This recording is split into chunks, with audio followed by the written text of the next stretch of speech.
오늘은 윤석열 대통령 탄핵 심판 선고 하루 전인 날입니다. 네, 지금 김성수 변호사 나와 계십니다. 어서 오세요. 김성훈 변호사 나와 계십니다. 예, 김성훈 변호사와 함께하도록 하겠습니다. 선고 하루 전이에요. 사실상 결론은 나온 것 같은데 오늘도 평일을 진행하는 건가요? 어떤 과정들이 남아 있습니까? 네, 이제 구체적으로 최종적인 결론을 내리는 판결은 이미 했다라는 그런 보도들이 있었죠. 그렇다면은 그 이후에 있는 평의들은 무엇인지를 생각해 볼 필요가 있습니다. 최종적인 결론은 정했다고 하더라도 그 결론의 구체적인 이유와 관련돼서는 결정문을 가다듬는 작업들이 있을 거고요. 또 지난 이제 박근혜 전 대통령 탄핵 심판 선고 과정에서도 봤지만은 결정문과 또 이 선고 당일에 선고 요지를 읽는 그 요지 낭독하는 내용들이 약간 다른 부분들이 있었습니다. 즉 요약을 하고 배치도 달라졌거든요. 가령 이제 결정문에는 어떤 부분들이 법 위반인지를 밝히고 그다음에 또 법 위반이 아닌 부분들을 뒤에 밝힌 다음에 이제 결론을 내리는 이런 과정이었지만 선고 요지를 할 때는 오히려 법 위반이 아닌 부분들을 먼저 이야기를 하고 법 위반이 되는 것들을 나중에 이야기를 했습니다. 그래서 지금 이 선고 과정들이 생중계가 되고 또 사실 우리나라 역사나 지금 사회에 있어서 굉장히 중요한 내용이기 때문에 이 부분에 있어가지고 특히나 결정문뿐만 아니라 선고 요지를 어떤 순서로 어떤 방식으로 할 것인지 또한 계속적으로 논의하고 가다듬고 있지 않을까 이렇게 생각합니다. 네, 그 남아있는 과정 중에서 혹시나 결론이 바뀔 가능성도 있는 겁니까? 네, 원칙적으로는 그 헌법재판소법 실무상으로는 이제 최종적인 판결 이후에도 그 내용들을 바꿀 수 있는 가능성이 없지는 않습니다. 하지만 기본적으로는 기존의 판결 내용들에 대해서 완전히 입장을 바꿔가지고 얘기하는 것들은 지금 선고기일까지 지정된 상황에서는 매우 이례적이고 사실상 거의 없을 것이다라고 생각을 하고요. 다만 이제 이 부분에 있어가지고 결론을 바꾸는 이제 개별 재판관의 의견 변동은 별로 없겠지만은 결론 자체가 어떻게 보면 최종적으로 내려진 상태에서 그 부분에서 가령 반대 의견이 있는 경우에 그 반대 의견을 가진 재판관들이 일부 결론을 바꿀 가능성, 그거는 배제할 수 없다고 생각합니다. 알겠습니다. 뭐 일반적인 사람들에게 중요한 거는 세부적인 내용보다는 인용이냐, 기각이냐, 각하냐 이 부분이 되니까요. 어쨌든 현 시점에선 거의 결정이 돼 있다라고 봐도 될 것 같은데 그렇기 때문에 더더욱 관심이 쏠리는 게 재판관들의 성향 쪽에 관심이 많이 쏠리는 것 같아요. 실제로 이런 성향들이 판결 같은 곳에 영향을 미치곤 합니까? 네, 여기에서는 이제 이론과 현실이 있습니다. 네, 법치주의라는 거는 기본적으로 법관들이 다 저렇게 법복을 입고 있죠. 한마디로 이제 개별적인 개인들의 자아라든지 개인들의 성향에 따라 가지고 다른 판단들이 내리는 것이 아니라 이제 법과 양심에 따라 가지고 법의 정신에 따라 가지고 판단하는 것에 대한 신뢰를 바탕으로 움직이는 것이 맞긴 합니다. 그것이 바로 이론이고요. 다만 현실적으로는 이런 부분들이 현실의 중력에서 작용하는 과정에서는 각각이 가지고 있는 생각과 판단과 가치 체계들은 다를 수가 있습니다. 그리고 헌법재판소의 구성을 보면은 아까도 이제 뭐 일종의 지명을 누가 했는지에 따라 가지고 지명 주체들도 다르고 있고요. 또 임기에 따라 가지고 이것들이 계속 구성되어 달라지는 부분들이 있는 것들은 결국은 다양한 정치적인 어떻게 보면은 철학적인 입장들이 다른 사람들이 함께 재판부로 구성한다는 면에 있어서는 기본적으로는 그 모든 의견들이 종합되는 것들을 고려한 것이라고 볼 수 있습니다. 그런 부분에 있어 가지고는 이제 각각의 소위 말해서 기존의 히스토리와 그다음에 누가 임명했는지에 따라 달라질 수 있는 부분도 있겠지만은 하지만 그렇다고 하더라도 그것이 우리가 가지고 있는 법 해석과 기본적인 사법 질서 자체에서 완전히 벗어나는 것들은 저는 않을 겁니다. 그렇기 때문에 헌법재판권을 소위 말해서 초임 판사들한테 시키진 않지 않습니까? 수십 년 동안 이제 계속 사법부에서 판결을 하면서 어느 정도의 검증되어 온 재판관들을 이제 재판관으로 선임해가지고 하기 때문에 이런 부분에 있어서 미세적으로 다를 수 있는 부분들은 있어도 총론적으로 있어서 굉장히 큰 차이가 벌어지지 않도록 하는 것. 그것이 지금까지 이제 법치구적 구조라고 생각을 하고요. 다만 이번 사안 같은 경우는 워낙 정치적인 갈등과 국민적 갈등이 큰 사안이기 때문에 이 부분에 있어가지고 모두가 다 만장일치로 할 것이다 이렇게 단정할 수는 없다고 생각합니다. 네, 만약에 만장일치 결론이 아니라면 캐스팅 보트 역할을 할 재판관은 누구라고 생각하십니까?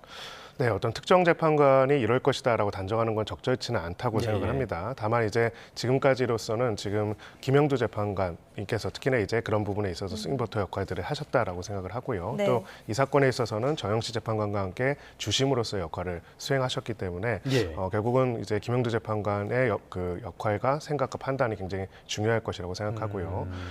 지난주까지만 해도 또 많이 나왔던 얘기가 5대3 대드락설이라는 뭐 이야기가 있었습니다. 근데 지금까지 그 과거에 이진숙 반통위원장에 대한 가처분 관련 네네네. 사건에서의 헌재 결정례를 봤을 때 거의 같은 이제 재판관들이 내린 결정례거든요. 네. 만약에 재판관의 임명에 따라 가지고 결론이 바뀔 가능성이 있는 경우에는 임명을 기다려 가지고 판단을 해야 한다라는 예. 그런 판실의 한 부분이 있기 때문에 그런 점에서 고려했을 때는 소위 말하는 5대3 이어서 이럴 가능성은 좀 낮다라고 생각이 들고요. 예, 예. 결국은 인용이든 기각이든 간에 그 재판관, 만역 재판관의 임명권을 여부를 기다리지 않고 판단해도 될 정도의 이제 소위 말하는 판결이 이르렀다 이렇게 보는 것이 조금 더 합리적이다라고 생각합니다. 알겠습니다. 지금까지는 전망에 대해서 살펴봤고요. 일단은 그러면 탄핵 심판 본연에 대한 이야기도 좀 해보도록 하겠습니다. 심의 기간이 워낙 길었기 때문에 어떤 내용들이 담겼는지 관심들이 많았던 것 같아요. 어떤 쟁점이 가장 치열했던 것으로 보고 치열했을 것으로 보십니까? 네, 여기서는 이제 중요한 점과 치열한 예. 점이 조금 나눠진다고 생각을 합니다. 아. 네, 가장 중요한 점은 지금 비상계엄의 위법 위헌적 요소와 그다음 위헌적 포고령 1호 선포에 대한 부분들, 그리고 예. 국회 장악 의결 방해 시도와 선관위 장악 시도, 정치인 체포 지시, 지금 어떻게 보면 저 5가지가 주요 쟁점이고 저 5가지가 헌법 위반 여부를 판단해서 굉장히 중요한 부분이라고 할 수가 있습니다. 예. 이 탄핵 심판의 핵심적인 어떤 쟁점이라는 거는 결국 대통령의 권력은 국민들이 부여한 권력으로서 국민들이 부여한 국가적인 권력들을 운용하고 결정하는 대통령이 어디까지 자신의 권한을 행사할 수 있고 어디까지 행사하면 안 되는지에 관한 부분들이고요. 정치적 교착 상태를 해소하기 위해서 군사력을 동원한 군사적 통치를 하는 것이 우리 헌법상 대통령의 권한으로 허용되는가.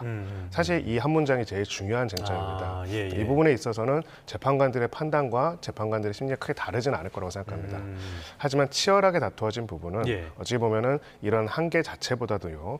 결국은 윤석열 대통령 측에서는 계속적으로 절차적인 문제 그리고 이런 부분들에 있어서 뭐 내란죄의 형사적인 성립 여부들을 다투지 않겠다고 한 부분들이 무슨 문제가 있는지를 제기한 부분들이나 아니면은 이제 이 부분에 있어서 탄핵 소추가 한번 이제 예. 부결된 다음에 다시 한번 이루어진 부분들에 대한 것들 이런 것들을 계속 이야기했기 때문에 예. 이 5가지 쟁점의 사안에 있어가지고는 재판관들의 판단이 아주 다르진 않겠지만 절차적 쟁점에 있어서는 일부 재판관들이 어떻게 보면 의견을 낼 수도 있겠다라는 예, 예. 생각을 가지고 있습니다. 그래, 치열하긴 했지만은 중요하지 않을 수도 있다는 말씀이신 건가요? 맞습니다. 결국은 우리가 생각을 해봐야 합니다. 4월 4일의 선고의 결과가 미치는 영향에 대해서 예. 2가지입니다. 국가 권력이라는 거는요. 모든 국민들이 자신들이 가지고 있는 주권을 모아가지고 그렇죠. 위임을 예. 하는 겁니다. 그럼 그럼 그 헌법에 권력 딱 명시가 되어 있죠. 맞습니다. 그게 예. 국민 주권의 원리고요. 이 국가 권력을 운영하는 사람이 어디까지의 한계를 가지고 이것을 운영할 수 있는지 혹은 한계 없이 운영할 수 있는지에 대한 그 선을 정하는 날이기 때문에 예. 그 내용에 따라 가지고는 이제 향후에 국가 권력이 어디까지 갈 수 있는지에 대한 부분들이 결정이 됩니다. 굉장히 중요하다고 볼 수 예, 있겠죠. 거기서 굉장히 중요한 거는 윤석열 대통령이 아니라 대한민국 대통령이 어떤 권력을 어떻게 행사할 수 있는지 예. 비상계엄은 군부 통치랑 동일한 표현입니다. 뭐 예를 들어서 언론사에도 이제 소위 보도 통제실이 꾸려지고 이렇게 되지 않습니까? 예, 예, 예. 이런 형태의 하는 것들을 정치적 교착 상태를 해소하기 위한 방법으로 가능할 것인지를 판단하는 것이기 때문에 중대성 면에 있어서는 바로 각각의 저 5가지 사항들이 가장 쟁점이 될 것이라고 보여지고요. 다만 이제 절차적인 거나 법리적인 측면, 뭐 조서라든지 이런 부분들의 이슈에 있어가지고는 재판관들이 최종적인 결론, 즉 대통령 권한의 한계에 대한 결론과는 별개로 법리적인 입장에서 자신들이 이런 생각을 한다라는 것들을 밝힐 수가 있다고 생각하고 예. 이렇게 결론에는 동의하지만은 이유에 있어서 특별한 의견을 내는 것들을 소위 별개 의견, 내지 보충 의견이라고 합니다. 그런 부분들이 개진될 가능성은 있다 이렇게 생각합니다. 네, 결과는 이제 내일 나옵니다. 기각이나 각하가 만약에 나오게 되면 이제 직무에 바로 복귀를 하게 되고 인용되면 바로 이제 관절을 비워야 하는 상황인 거죠. 네, 그렇습니다. 주문 낭독을 하고 이제 시간을 체크하지 않습니까? 예. 이제 결국은 국민한테 위임받은 큰 권력이기 때문에 이 권력을 이제 상실하는지 아니면 다시 복귀하는지는 굉장히 중요하기 때문에 분단위까지 체크해서 주문을 낭독할 때 이제 바로 이제 거기에 따라서 이제 결론이 예. 이루어집니다. 결국 6명 이상이 이제 그 인용을 할 경우에는 바로 그 피청구인을 파면한다. 합리적인 윤석열을 파면한다라는 그런 주문을 낭독하고 그 시점에서 이제 대통령직을 상실하는 효과가 바로 발생을 하고요. 기각이나 각하 같은 경우에는 그 경우에도 이제 대통령직으로 바로 복귀할 수가 있습니다. 예. 예, 그래서 결국은 이 부분에 있어서 판단의 가장 핵심 쟁점이 되는 것들은 여러 가지 아까 세부 쟁점들을 봤을 때 앞으로 그것이 어떤 대통령이라고 하더라도 대통령에게 이러한 권력을 권한을 주는 것들이 가능한지를 여부를 바탕으로 결정을 할 것이라고 보여지고요. 예. 예, 총 6명 이상이 이제 인용을 해야만 결국은 파면 결정이 나올 것이다 이렇게 볼 수 있습니다. 알겠습니다. 끝으로 짧게 이거 하나 짚어볼까요? 윤 대통령이 내일 재판에 직접 출석할지 이런 것들도 관심인데 선고에 이 부분은 어떻게 전망하십니까?